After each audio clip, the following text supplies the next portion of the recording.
where I was kept, sir. 8 years. 8 বছর এখানেই থাকে। I couldn't tell whether it's day or night.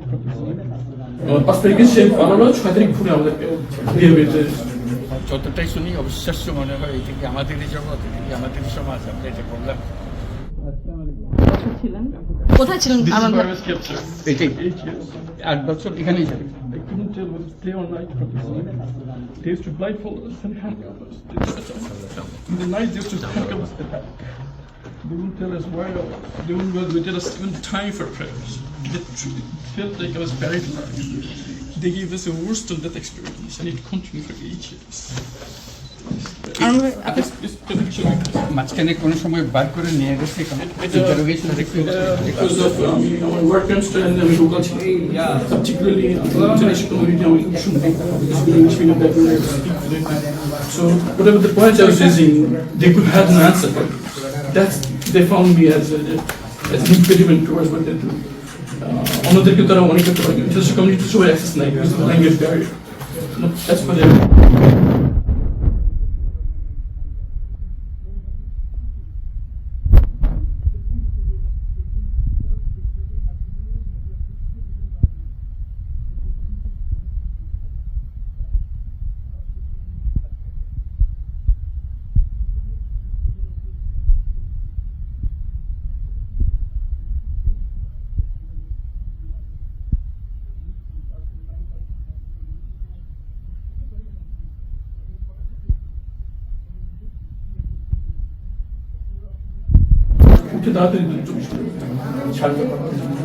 আমি তো পরে যেটা বুঝতে পারলাম যে 6 তারিখ ভোরে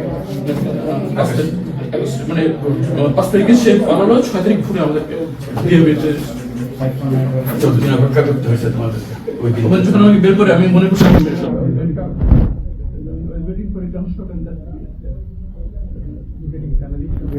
কোনো যোগাযোগ আমি জানতে পারিনি বেঁচে ছিল for 8 years my daughter's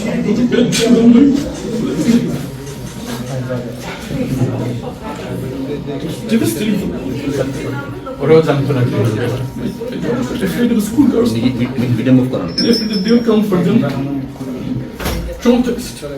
আপনারা সবাই সঙ্গে ছিলেন, কাজে আমার নতুন করে বলতে হবে না। যা যা দৃশ্য, যা যা কথাগুলো বলা হয়েছে, এটা বর্ণনা যদি দিতে হয়, শব্দ যদি ব্যবহার করতে হয়, তাহলে বলতে হবে এটা বিভৎস দৃশ্য।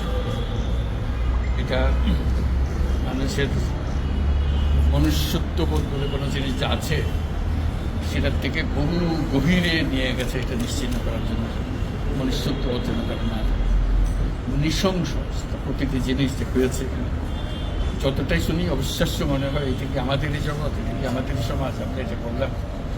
এবং যারা নিগৃহীত হয়েছে, যারা এটা শিকার হয়েছে, তারাও আমাদের সঙ্গে আছে। তাদের মুখের থেকে শুনলাম কীভাবে হয়েছে, কোনো ব্যাখ্যা নেই।